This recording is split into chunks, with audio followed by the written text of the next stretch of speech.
Mic trigger button. Right. This is a bit of a serious video. So first and foremost,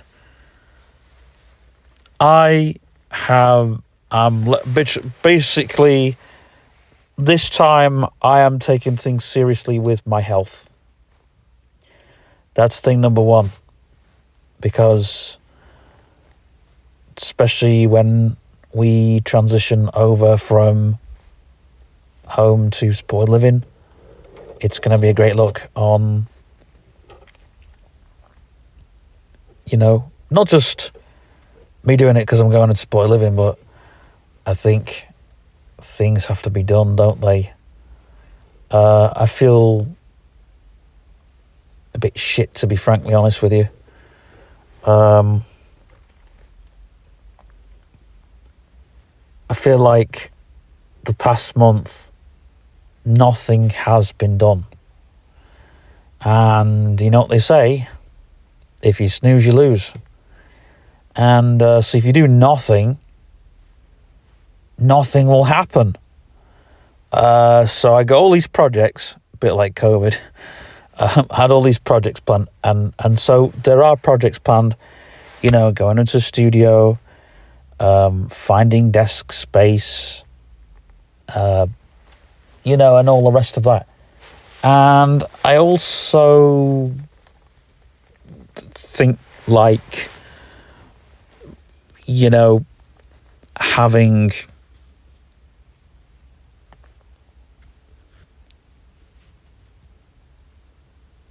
having a space that I can literally breathe in, which would be fantastic. And we're trying to do a lot of progressive vlogs, so you see the progression, you see the whole idea of my thoughts on supported living and what my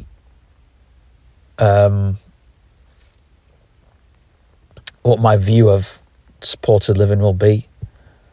And I decided that after Neil died, I was going to do it, because if I don't do it, I just never do it.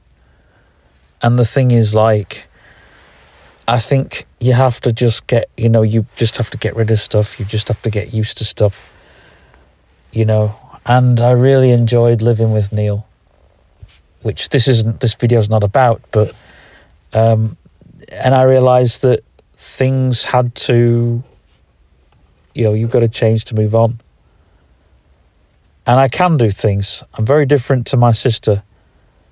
Very different. I'm sorry to say it in a bit of a harsh way, but, I'm very different. When I want to get something done, or if I need to do something, I will do it. I've been slow these last few weeks. I've not had somebody to give me a kick up the arse, and I just feel like with Neil gone, there is no teamwork. And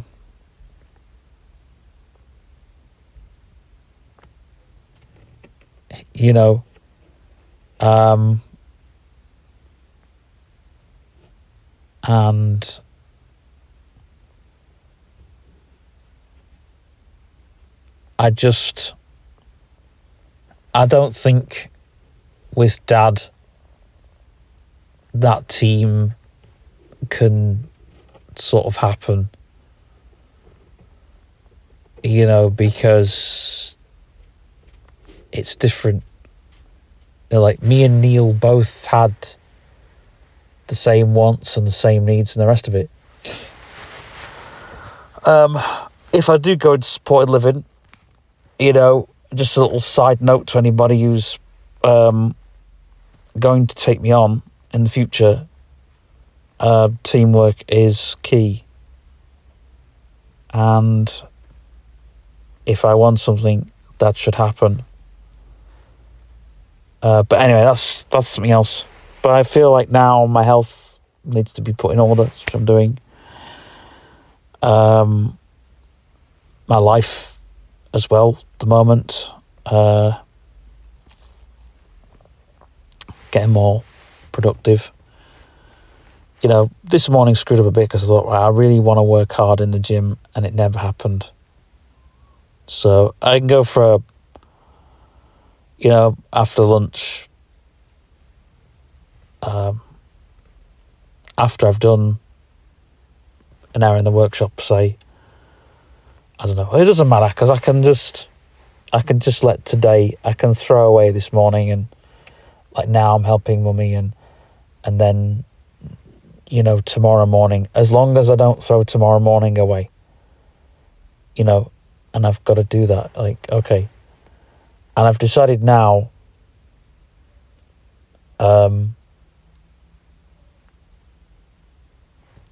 to have my lie-in on the Friday. Well, what I've decided to do is sort of sack this week off a little bit. So if I've a lie-in on a Saturday, and then that'll be it. Last lie-in for a little while.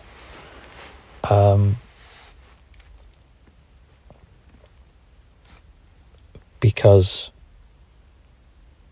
then it's like I've then got to start thinking, right, so I've had my lie-in today,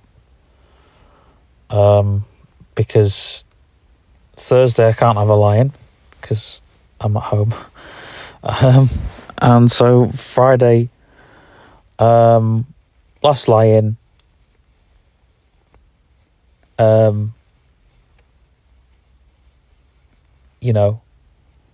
or Saturday, last lie-in on Saturday, have a bath, have a slow morning, sack it off a little bit, and then Sunday start the whole week of afresh, the whole perception of, that I am going to work hard, and I'm working hard at the moment, not saying that I'm working hard, but no lie-ins, just kind of real work as hard as I can for the 4 days. I don't know.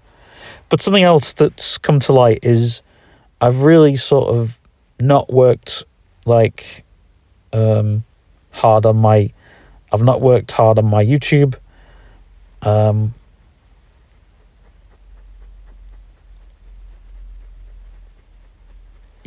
Which I was going to do, and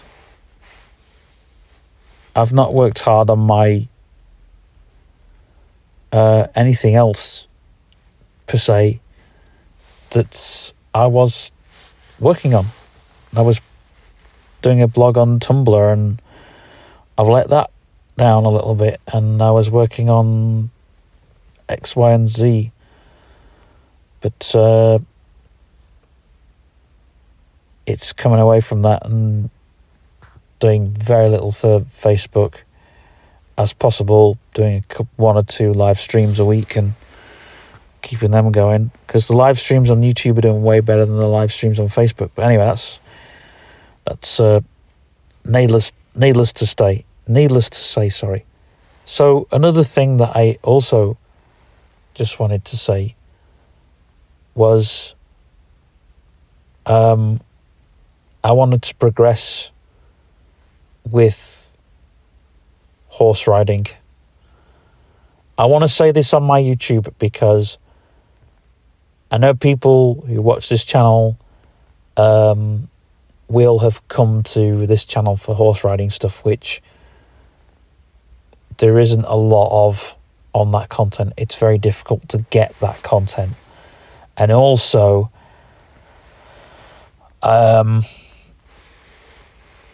I am getting a bit more into it now.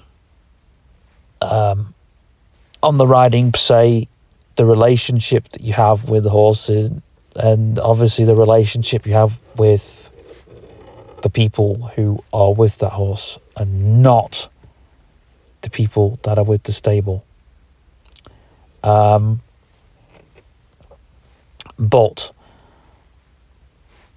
for those who know me, I'm not changing who I am. I love everybody at that, that group and everything. So it's you know, but I'm not progressing.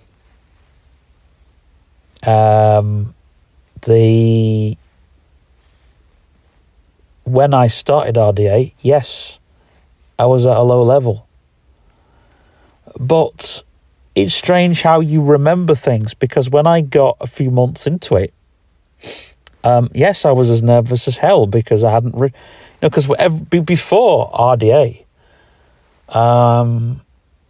I'd only ridden a horse on holiday or ridden a horse at a friend's house, So they're the only opportunities I got to ride, and I did a couple of carriage rides and stuff like that. And they were with RDA horses, except for when I went to Centre Parks. So, you could understand what. And I was thinking, what's this horse going to do?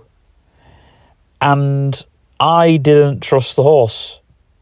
I didn't trust the horse, and I didn't trust the people that were putting me on the horse. So you can imagine how nervous I was. But because I was in a school, I knew that the terrain was going to be flat. Well, not flat. That's a bit patronising. But for anyone who's done a school, it's not up and down. There's no change in terrain. There's no... it's all the same, but it's great for a beginner. It's fantastic for a beginner. But for me, I've done school, and just going around in a school, you learn nothing, and I want to build my confidence in the change of terrain. I know what a horse feels like. Okay, different horses feel different because some are bigger, some are wider. They have different hooves, and also they've got different personalities. They're living creatures. So you've got to remember, it's not like jumping in a car. Obviously, that's another. But there was a thing that John Bonham wrote. Strange enough, about horses and cars, and what was it he put? Even though vehicles are, even though they more powerful, blah blah blah blah blah. Something about a horse or something along those lines, because and I, what you've got to realise is, with a horse, yes, it's great going, wanting to go fast, but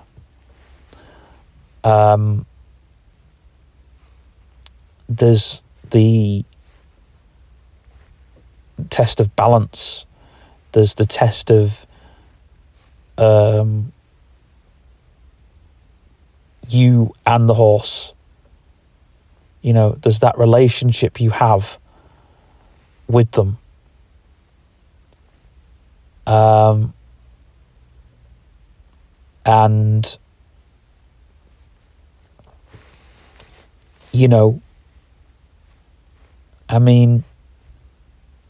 I can tell a horse knows who's riding that horse. I believe that. And when I'm riding Henry, I rode Chuck the last time, but when I've been riding Henry, I've noticed that bond. And I'm not just a rider. When you're a lover of horses and you know horses, they know you. It's a strange connection. And so when I've been riding Henry, when I've been nervous, because there's been times when I've been nervous, there was one time we were going through some difficult terrain, and I did trust Emma then. I trusted the people I was with, but I just was worried of what Henry was going to do. But Henry, strangely enough, he slowed up. Not only did he slow up, he would halt as if to say, this is going to be fine. So he would halt. He would halt, slow up. It wasn't like he stopped dead. It's a bit of a strange one. Like he would stop as if he was lifting his foot and then he would walk on. But he slowed his pace.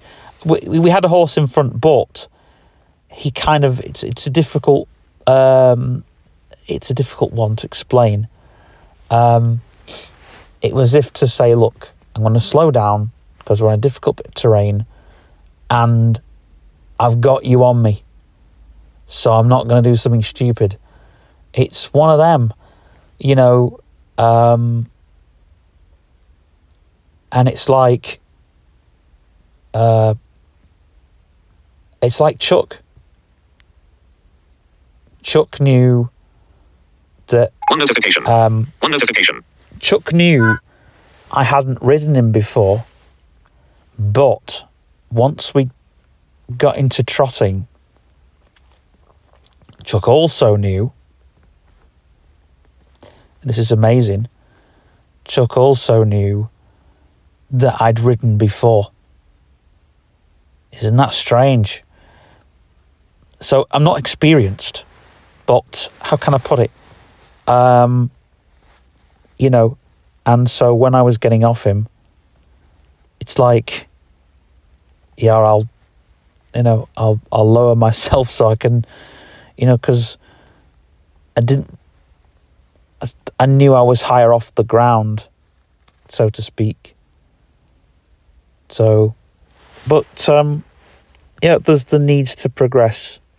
And anybody watching this channel, I'm sort of holding back real thoughts, as you know, because if you are a viewer, and you know that I post not RDA content, but if you know, you know. That's all I'm saying. And I've loved every minute. I'm not leaving. Don't know why I'm saying that, but I want to progress.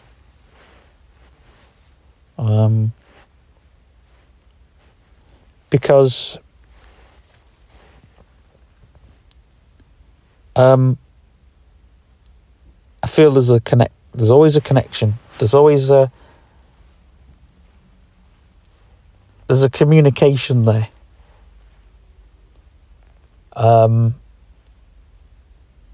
Between you and the horse. And that is, for anybody getting into horse riding, that is something that you will get in time. It comes in time, but it's a personal, for me, it's personal because I'm riding that horse, and when I'm riding that horse, I treat that horse like it's my own, because that's what I do. I treat that horse like it's my own. And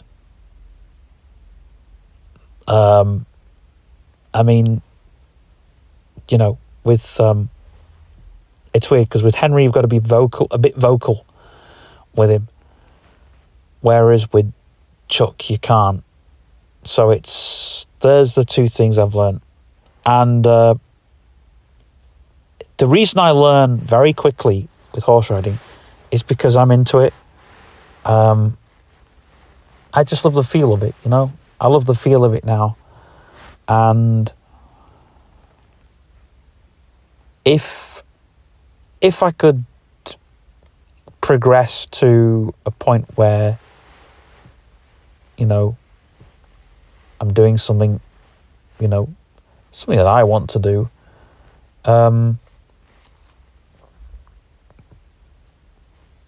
then, yeah. And it really, really does improve for someone like for me, that's got a visual impairment, it really does improve your balance. We were deadlifting at the gym the other week, and here's another thing. There's a link. And I do my horse riding, but I also do a bit of weights at the gym. 2 notifications. And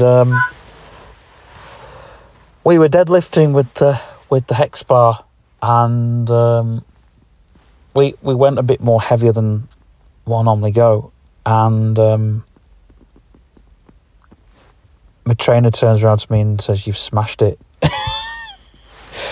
But I've done it before, but I've realised when I started horse riding, and I was doing the deadlift then, but my I would always be worried about falling backwards, because I was bending forward, and I remember my trainer saying to me, "Oh, we got an issue here." I said, "What do you mean?" "Well, what do you mean?" He says, "We got an issue." He says, "We'll fix it." He said, "Don't worry, we'll fix it." I said, "How are we going to fix it?" He says, Don't worry. So he brings this pole out. It's right. He says, I've got this pole held here. He says, I want you to bend your knees as far as you can. He says, and I'm keeping this thing here. So he kept it there, and I bent all the way down, and then came back up. But he couldn't explain it well. It was one of them. So we spent ages. We spent literally a whole morning trying to, you do the deadlift this way, And then when Lottie showed me, it was like, right, no, hold on. And she realised, right, if I'm going to explain something, I've got to go. But I've realised with this trainer I've got now, she doesn't explain it. So we just, because it's like, but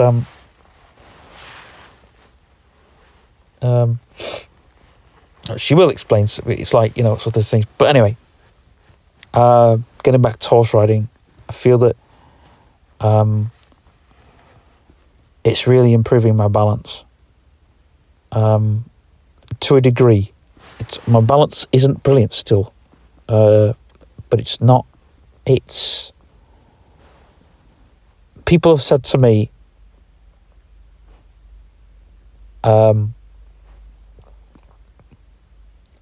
you are improving. And the secret is, like, my secret was, in the beginning, knowing where the centre was. If I knew where the centre of, the horse is, then I could easily balance, and I could easily, but it's not necessarily being central. Because if you're going around a corner on a horse, you have to know a bit more. It's not like going around a corner in a car or on a motorbike where you judge the corner by going into it. You've got to know where the corner is before it comes up and after it comes out, and it's quite a while, because when you turn a corner on a horse, it's not just a quick round a bend kind of thing. When you're doing sharp bends, yes, you can judge a bend on a horse, but you can't judge corner.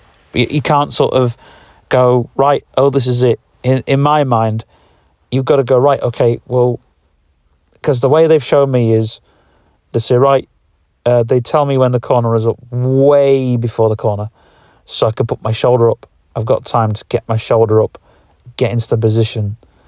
So I'm putting my shoulder up, and I'm hitting that corner. And then when you come out of the corner, it's shoulder down, and it's all of that, you see. Your body's